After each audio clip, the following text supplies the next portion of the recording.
Senhores telespectadores, visitamos hoje uma das localidades mais surpreendentes do Alto Alentejo, a vila de Marvão. Marvão é cabeça de concelho, imaginem, há 773 anos, há quase 8 séculos. Bom, apesar disso, o tempo não a destruiu, embalsamou-a. O que nós vamos visitar é uma vila embalsamada pelo tempo. E isto, de certo modo, é maravilhoso num país onde o passado, do modo geral, não é respeitado. Quando é velho, deita-se abaixo, rebenta-se, destrói-se, repinta. Não.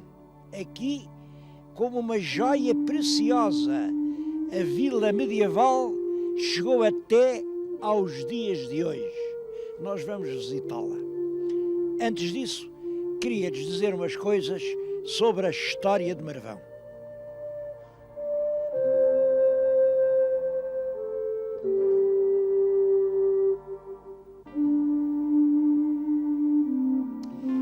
Viemos ao Salão Nobre na Câmara porque eu gostava que vissem esta tapeçaria.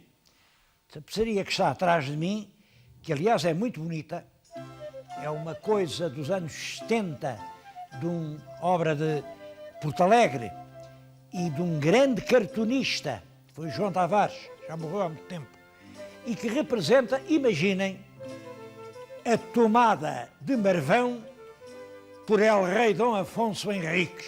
Aqui está o Dom Afonso Henriques, montado no seu cavalo, a tomar o castelo de Marvão. Vê-se ali o castelo de Marvão ao fundo, aliás já tem a bandeira cristã, numa grande batalha com os mouros. E isto é bastante curioso, porque estamos perante um acontecimento que nunca aconteceu. Podemos ter a certeza de que não houve nenhuma grande batalha do Dom Afonso Henriques para conquistar o castelo de Marvão. É certo que no tempo de Dom Afonso Henriques já existia esse castelo. É certo que já se chamava de Marvão. Bom, atribui-se esse nome, e também é curioso dizer isso, a um guerrilheiro que, antigo cristão, que se tinha feito mouro e que se tornara independente aqui em Badajoz. É a altura em que o poder dos califas se desmembra em pequenos estados, os reinos taifas, e o reinete de Badajoz era um tal Ibn Marwan, ou Marwan. Isto tem interesse porque publica-se ainda agora aqui em Marvão um boletim municipal e um excelente boletim. Eu queria pôr em relevo a excelente qualidade científica deste boletim municipal de Marvão, que tem o nome de Ibn Marwan. E tem aqui as letras até em árabe. Porque o Ibn Marwan?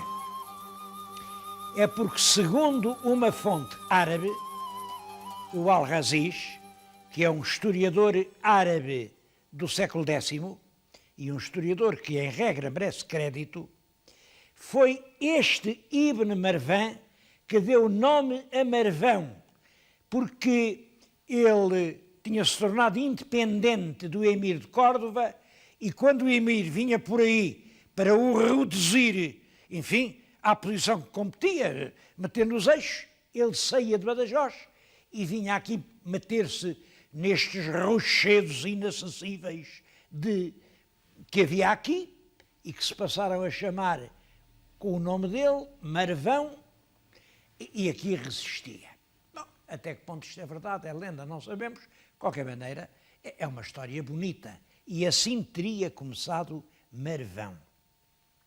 Queria dizer-lhes uma outra coisa, é que esta belíssima tapeçaria, que portanto representa um combate que não houve, tem um outro pormenor, não sei se veem aqui, uns pássaros no céu, são águias.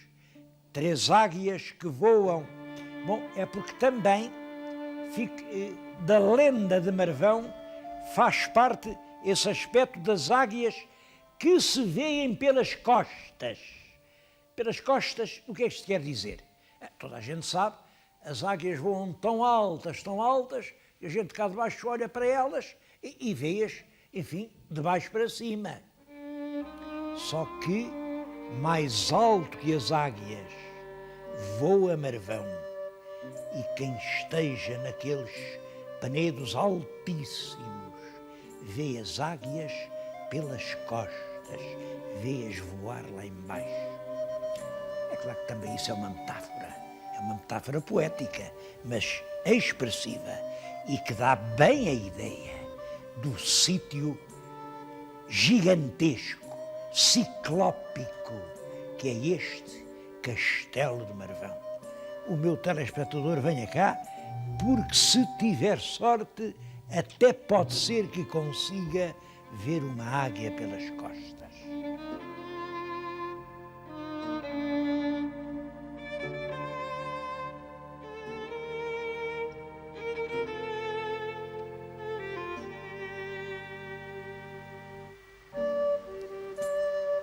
Um facto verdadeiro, mas desse ninguém fala, ligado à história de Marvão, é o que se relaciona com este lugar em que agora lhes estou a falar. Estou aqui muito perto de Marvão, aliás, se olharem bem lá em cima, veem espreitar sobre os rochedos as casas de Marvão. E este lugar chama-se a Portagem. Portagem.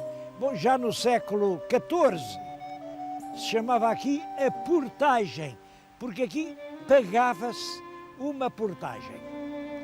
Pagava-se uma portagem para entrar no Reino de Portugal. Na Idade Média era assim mesmo, para passar de uma terra para a outra tinha que se pagar qualquer coisa, não admira.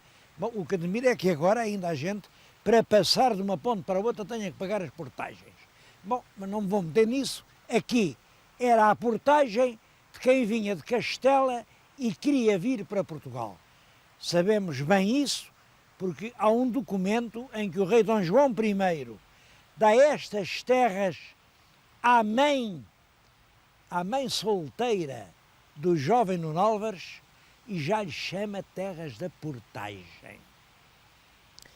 Mas o que tornou esta portagem famosa entre todas as portagens portuguesas é que foi por aqui que escaparam da perseguição, da violência, provavelmente do Holocausto e da chacina, dezenas de milhares de judeus perseguidos em Espanha e expulsos de Espanha pelos reis católicos em 1492. A partir de 1492, e isso 92, 93, 94, 95, 96, até 96, dezenas de milhares de judeus fugitivos atravessaram este rio. Eles vinham daquele lado, porque aquela estrada para ali vai para Castela, deste lado entra no Reino de Portugal. Quando chegavam aqui e transpunham o rio, erguiam as mãos e agradeciam ao seu Deus. Felizmente, estavam salvos. É claro, o rei de Portugal não os deixava entrar sem algumas formalidades, concretamente, sem pagar um certo tributo. Até mandou fazer uma torre, está ali. Diante da ponte está uma torre, e na torre estava um senhor almoxarife. Por cada judeu que vinha tinha que pagar ali umas moedas de ouro que se iam amontoando. Calcula-se hoje que entraram por esta fronteira de Marvão 30 mil judeus. Isso foi realmente um grande rendimento para o Reino de Portugal e durou de 1492 reinante Dom João II até 1496, quando o rei Dom Manuel também proíbe a entrada dos judeus em Portugal.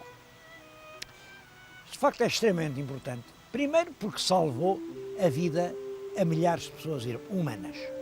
Eles entravam aqui e pronto, tinham a vida salva, não sabiam o que havia de fazer, mas olhem, a primeira coisa era deitar-se, agradecer a Deus, levantar uma tenda e aqui, à volta de Marvão, sabe-se que por esses anos funcionava um acampamento de refugiados que chegou a ter 5.000 ocupantes. Na mesma altura, 5.000 que se iam revezando, porque é claro, eles depois saíam daqui, iam para o Porto, iam para Lisboa, iam para todas essas terras. Bom, muitos deles vieram depois a ser perseguidos, expulsos, mas muitos ficaram. E eu penso que a espantosa explosão literária de Portugal no século XVI, os milhares de autores dos quais é possível documentar a autoria de um texto escrito, bom, e entre esses autores há muitos que são banais, corriqueiros, triviais, não valem nada, bom, mas há alguns que se chamam Camões, Gil Vicente, Fernão Mendes Pinto, são dos grandes espíritos que iluminaram a cultura da Europa. E tudo isso está relacionado com essa grande injeção de sangue judaico que por esta fronteira de Marvão entrou em Portugal ao terminar o século XV. Eu não sei se eles passaram por esta ponte, se não. Há quem diga que sim, há quem diga que não. O povo chama isto ainda hoje a ponte romana. Os nossos eruditos, estudando melhor o caso, dizem que não, que a ponte já é do século XVI. Meu Deus, isso não tem importância nenhuma, porque o rio não era caudaloso e no verão eles atravessavam o rio a val. A estrada era de pedra e do lado de cá estava o reino de Portugal, estavam os braços abertos, estava um país sempre aberto a quem vier por bem. Penso que esse acontecimento, a chegada dos judeus no fim do século XV, é o acontecimento mais belo, mais nobre da história de Marvão.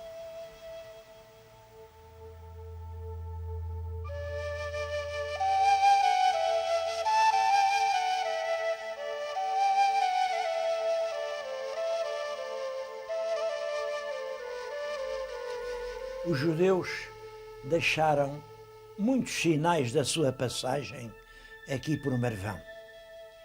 Eu estou agora a falar-lhes à entrada do Museu Regional de Marvão. É um museu jovem, tem cerca de 10 anos, mas é o caso de dizer que mais vale tarde do que nunca. Com este museu evitou-se a destruição de muito que ainda restava e que, se não fosse o museu, naturalmente já hoje não existia.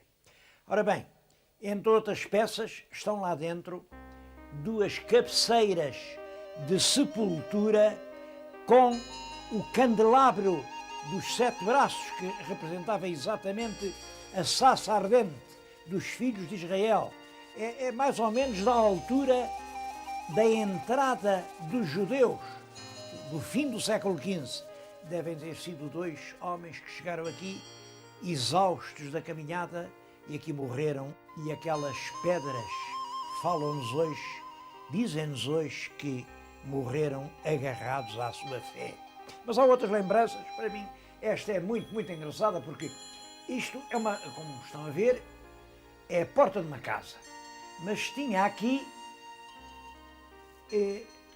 a estrela das 5 pontas, a estrela de Salomão.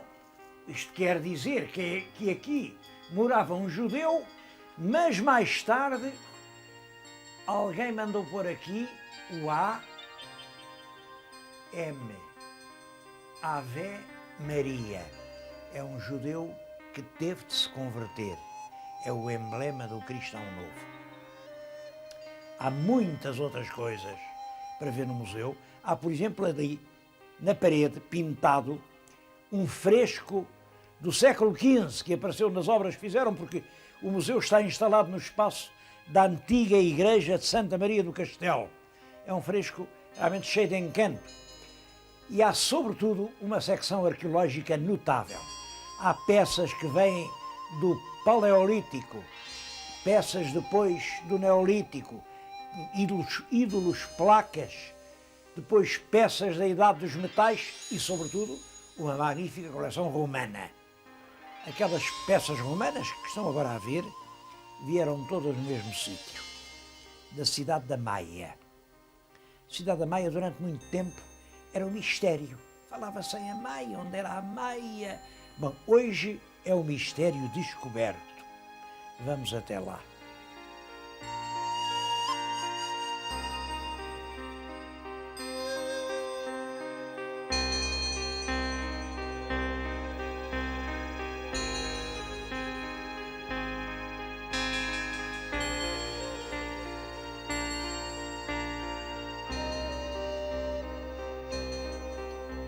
Durante muito tempo, os povos aqui da região contavam uma estranha lenda.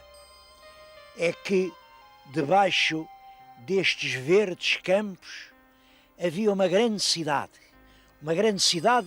que a terra tinha engolido. E dizia-se, quem um dia cavar fundo, muito fundo, encontra os telhados de palácios e vai encontrar uma cidade intacta. Bom, depois vinham os eruditos, davam uns nomes à cidade, havia muitas teorias, ninguém fazia coisa nenhuma, até que, em 1994, por iniciativa da Universidade de Évora, se fez finalmente uma exploração para ver que cidade era essa. Bom, 94, reparem, estou-lhes a falar em 99, em 5 anos, foi possível trazer à luz do dia ruínas romanas extremamente importantes. É a cidade de Amaia, que deve ter sido fundada nos inícios da época cristã. Portanto, esta cidade nasceu há 20 séculos.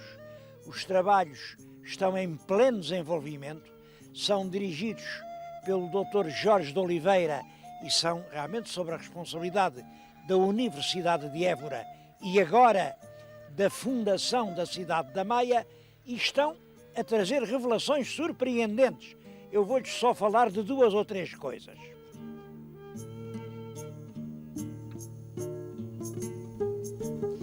A cidade não foi abandonada assim lentamente, pouco a pouco, até ficar deserta, não foi nada disso, não. Morreu de morte súbita. Em certa altura, não sabemos bem quando, há uma catástrofe, talvez o rebentamento de uma grande barragem que ficava ali, e a cidade foi toda coberta por uma grande camada de lama e de pedras.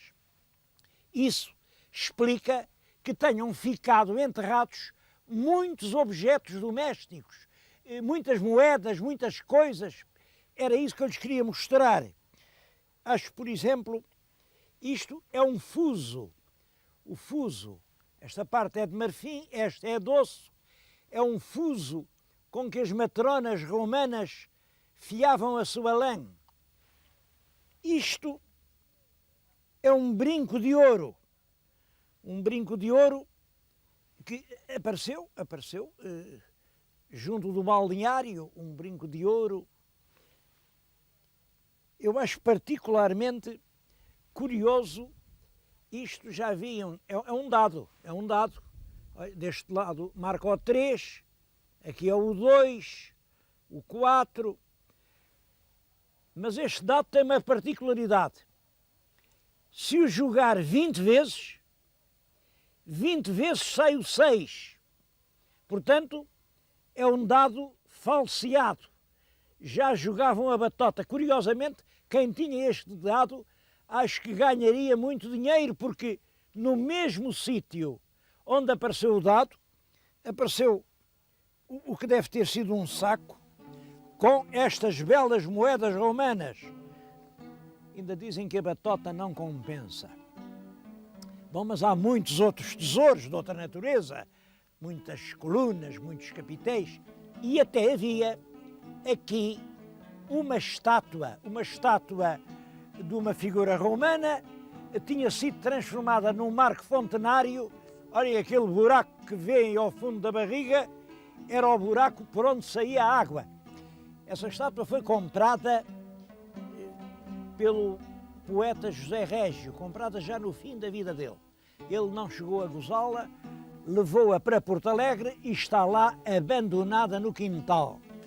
Acho que era urgente restituir essa estátua ao lugar de onde saiu. Essa e inúmeras coisas que iam, à medida que os lavradores andavam com o arado ou com a charrua ou até com a enxada, apareciam peças romanas, ia tudo para Lisboa. Havia aqui um amigo, Dr. Leite Vasconcelos, e há no Museu de Lisboa, no Museu Etnológico de Belém, centenas ou milhares de peças da cidade da Maia que, em minha opinião, deviam ser expostas aqui.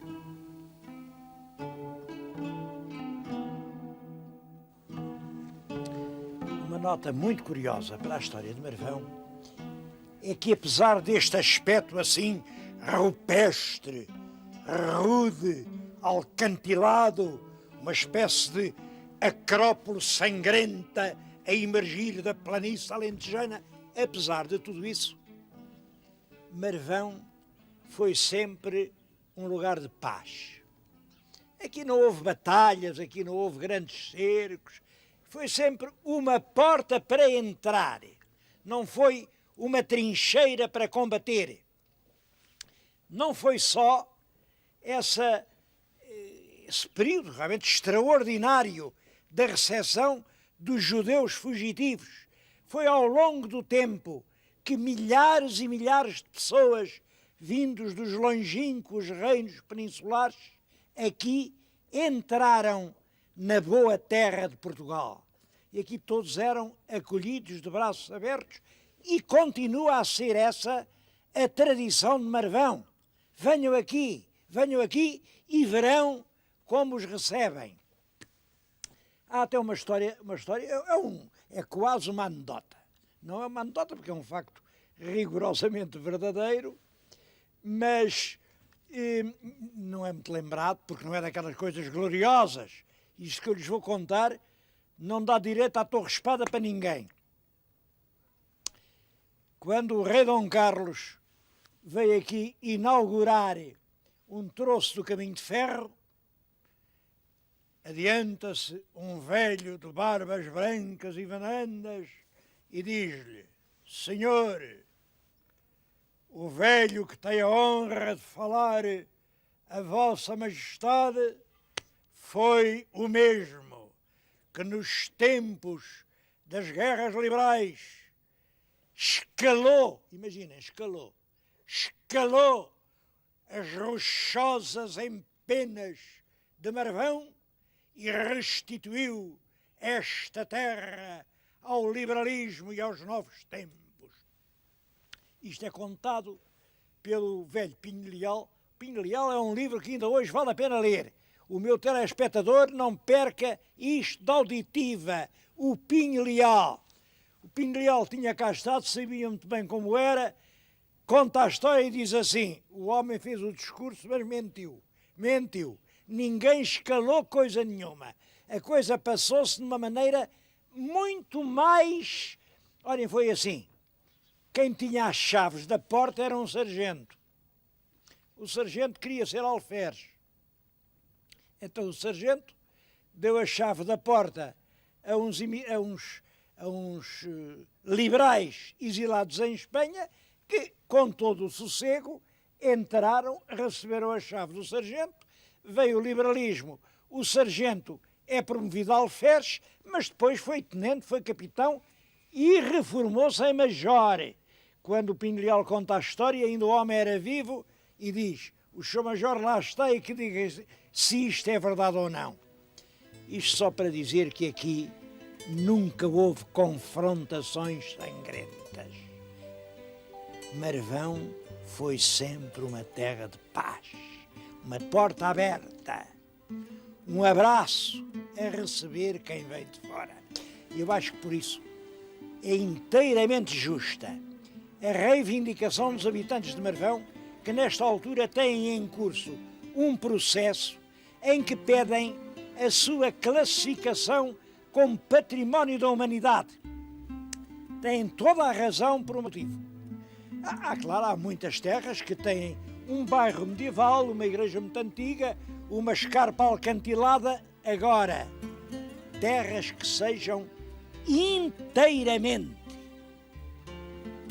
do tempo medieval, que não tenham enxertos espúrios de outros tempos, que não tenham monumentos de mau gosto feitos agora, já na nossa época, terras puras, castiças, autênticas. Eu diria mais, Marvão é inteiramente composto por peças de origem. Por peças de origem. Eu não sei que haja outra assim em Portugal. Eu, portanto, termino este programa formulando o meu voto no sentido de que esta aspiração dos habitantes de Marvão seja atendida e que este velho burgo medieval, aqui no Alto Alentejo, povoado de águias e de lendas, seja classificado Património da Humanidade.